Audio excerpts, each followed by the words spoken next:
महानगरपालिकेच्या निवडणुकीत उमेदवारी अर्ज भरताना दिसून आलेल्या बंडखोरीमुळे एकीकडे राजकीय वातावरण तापलंय।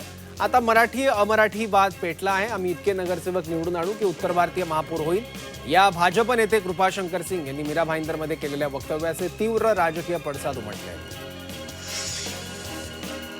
मुंबई महानगरपालिका निवडणुकीसाठी महायुतीच्या जागावाटपात डावलल्याचा आरोप करून रिपब्लिकन पार्टी ऑफ इंडियाच्या आठवले गटाने स्वबळाचा नारा दिला होता। मात्र मुख्यमंत्री देवेंद्र फडणवीस यांनी नाराजी दूर केली आहे। भाजप आणि शिवसेनेच्या कोट्यातील पिपाईला हवा असलेल्या 12 जागा त्यांच्यासाठी सोडण्यात येणार आहेत। अहिल्यानगरच्या शेवगाव इथल्या शिवसेना एकनाथ शिंदे गटाच्या नवनिर्वाचित नगराध्यक्ष माया मुंडे यांनी पदभार स्वीकारताच झाडू हातात घेऊन शहरातील स्वच्छतेला सुरुवात केली आहे। शेवगाव शहरातील गाडगे महाराज चौकातून या स्वच्छता मोहिमेला सुरुवात केली आहे।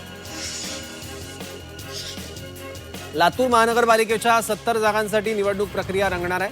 महानगरपालिकेच्या 70 जागांसाठी एकूण 759 उमेदवार अर्ज दाखल झाले। मात्र छाननीनंतर 63 उमेदवारांचे अर्ज बाद झाले। काही अर्जांमध्ये तांत्रिक त्रुटी तर काही अर्ज दुबार असल्यानं छाननीत बाद झाले आहेत। आता महानगरपालिकेसाठी 696 उमेदवार रिंगणात आहेत। धुळे महापालिका निवडणुकीत एमआयएममध्ये नाराजी नाट्य पाहायला मिळालं। धुळ्यात एमआयएमच्या कार्यकर्त्यांनी इम्तियाज जलील यांच्या प्रतिमेला जोडे मारून निषेध व्यक्त केला।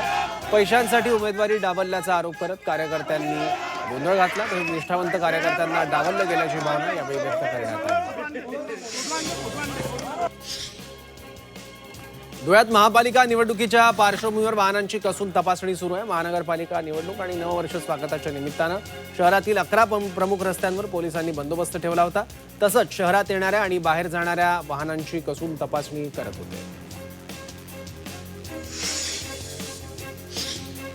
पुणे महानगरपालिकेच्या 165 जागांसाठी निवडणूक होणार आहे। महापालिका निवडणुकीसाठी दाखल झालेल्या 174 उमेदवारांचे अर्ज छाननीत बाद झाले। यावेळी 2703 उमेदवारांचे अर्ज वैध ठरले आहेत। मुंबई महानगरपालिकेच्या 227 जागांसाठी निवडणूक होणार आहे। महानगरपालिकेच्या निवडणुकीसाठी दाखल झालेल्या अर्जांपैकी 167 उमेदवारांचे अर्ज अवैध ठरले आहेत, तर छाननीनंतर 2231 उमेदवारांचे अर्ज वैध ठरले आहेत। कोल्हापूर महानगरपालिकेच्या 81 जागांसाठी निवडणूक होणार आहे। महानगरपालिकेसाठी दाखल झालेल्या अर्जांपैकी 21 उमेदवारांचे अर्ज छाननीत बाद झाले, तर 799 उमेदवारांचे अर्ज वैध ठरले आहेत। आता अर्ज माघारीनंतर लढतीचं चित्र स्पष्ट होणार आहे। जालना महानगरपालिकेसाठी 1260 उमेदवारांचे अर्ज प्राप्त झाले होते। अर्जांची छाननी झाल्यानंतर 26 उमेदवारांचे अर्ज बाद झाल्यानं आता एकूण 1234 उमेदवारांचे अर्ज वैध ठरले आहेत। आता 2 जानेवारीनंतर यातील किती जण माघार घेतात आणि किती जण निवडणूक रिंगणात असणार हे स्पष्ट होईल। नवी मुंबई महापालिकेच्या निवडणुकीसाठी 956 जणांचे उमेदवारी अर्ज दाखल झाले होते। छाननीनंतर 117 उमेदवारांचे अर्ज बाद झाले आहेत। आता महापालिकेसाठी 839 उमेदवारांचे अर्ज वैध ठरले आहेत। अर्ज माघारी घेतल्यानंतर निवडणुकीचं चित्र स्पष्ट होणार आहे। पनवेल महापालिका निवडणुकीसाठी 400हून अधिक उमेदवारी अर्ज दाखल झाले होते।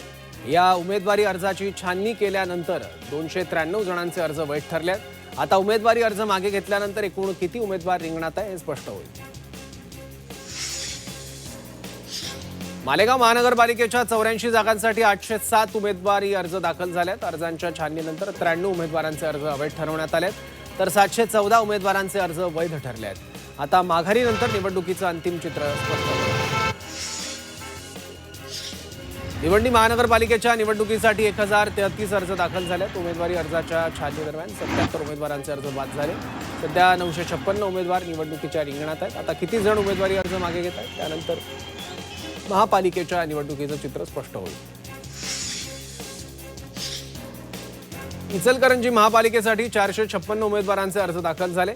छाननीनंतर 11 उमेदवारांचे अर्ज अवैध ठरलेत। आता उर्वरित बंडखोरांचं उमेदवारी माघारी कसं घेणार याकडे महायुती आणि शिवशाहू विकास आघाडीचं लक्ष आहे।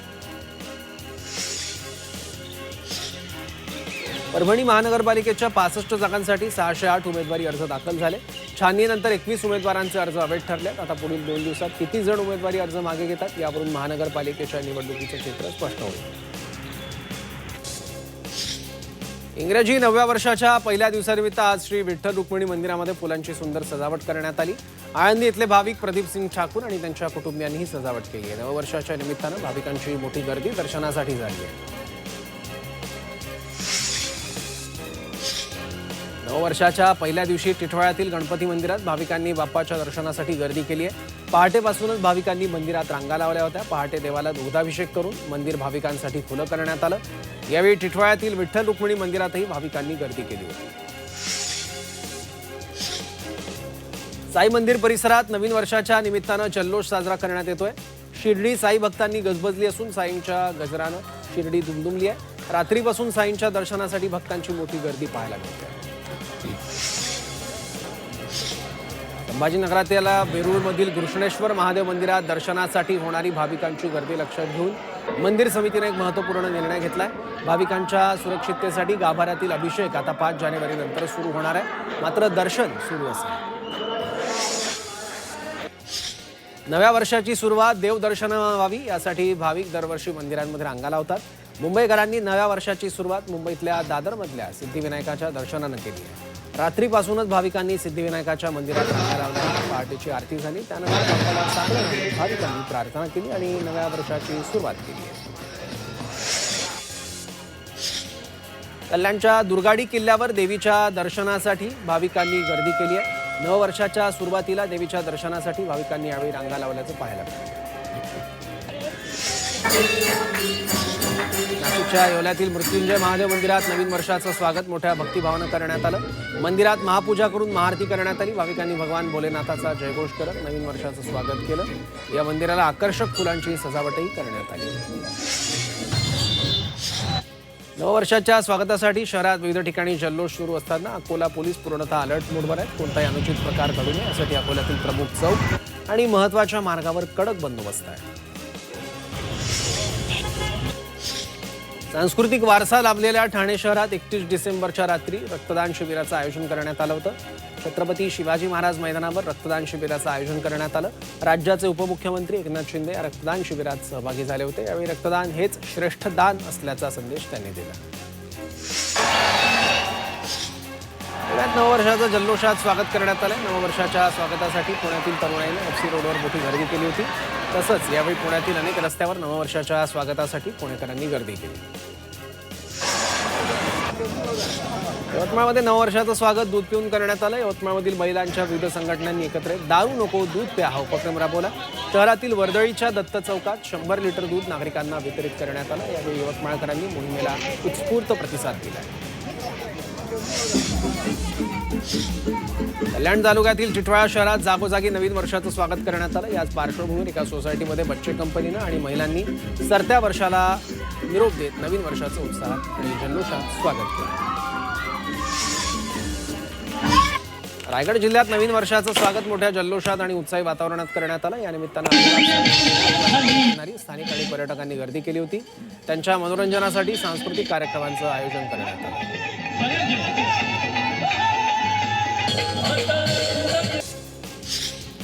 संभाजीनगरमध्ये तब्बल 3000 कोटींच्या मेगा रोड डेव्हलपमेंट प्लॅन आकारला येतोय। या आराखड्यात शहरातील प्रमुख रस्ते, चौक, उड्डाणपूल, भुयारी मार्ग आणि वाहतूक नियोजनाचा संपूर्ण फेरविचार करण्यात आलाय। यासाठी खासगी संस्था डीपीआर करते आहे। डीपीआर तयार झाला की तो शासनाकडे सादर करणार असल्याची माहिती आयुक्तांनी दिली आहे।